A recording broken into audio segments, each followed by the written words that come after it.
Christine here with Ebony, and today we're going to tell a joke about Negro Stories.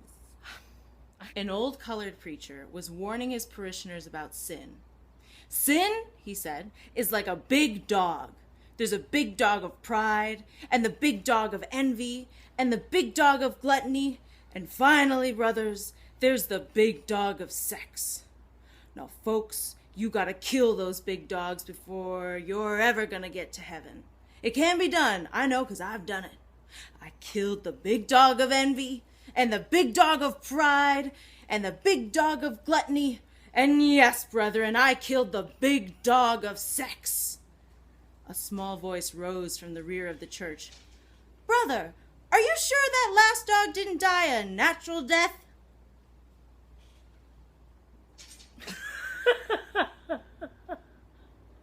I'm not sure why that's a Negro story. Is it a Negro story because black people are supposed to be sex obsessed? Because that is a part of the lore, the sex crazed, dumb Negro thing. So, but I was like, as a story in general, I was like, that could have been any preacher. I mean, he said colored. He said old colored preacher. So I think I was consumed the whole joke on when that was going to become relevant. Or the punchline. But it was really just about men losing their libidos. Yeah, I mean, really. So let's just make fun of men. Oh, that's what under that men's was. stories. That's under men's stories. You think maybe it's because they spelled natural that way? Well, and there we go. Look at that spelling. It looks like natural. No. Yeah, natural. You did it right. But none of the other words are... Oh, wow. See, that's not a great one either. I looked at this one and I didn't know, like, what 8 of this... You should tell it, and I will know, I'm sure, because I knew by the third word it was not a very... Oh, boy. All right, you ready for Yeah, that? I'm ready. A little pickaninny came running to a fat old lady who was rocking herself on the cabin porch and cried, Mama, you can strike me down if I ain't just seen a big alligator down in the swamp with little Sambo in his mouth.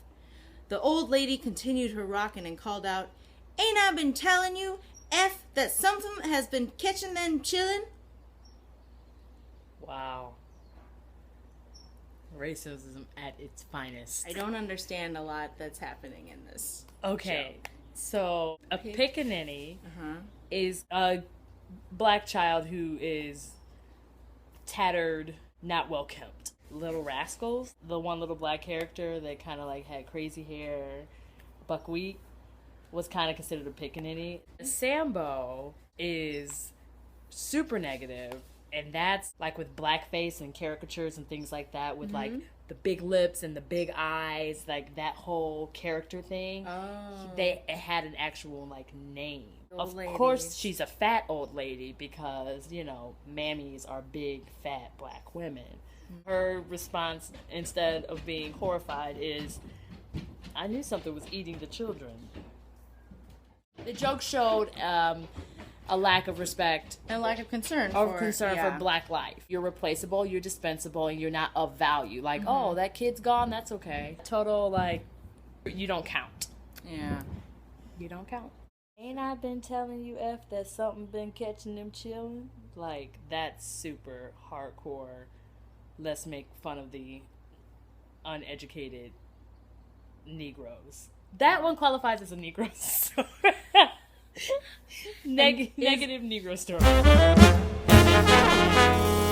all occasions. When you think of the context of like, really? Was there a guy at a cocktail party who was like, let me tell you want to tell you the pickaninny story? Yeah. Like, oh, I got a good one. Right, and there probably was, and probably everyone laughed and clinked their glasses, and how crazy inappropriate it was, and how no one saw that it was. Did you find it funny? No. Okay. Wow.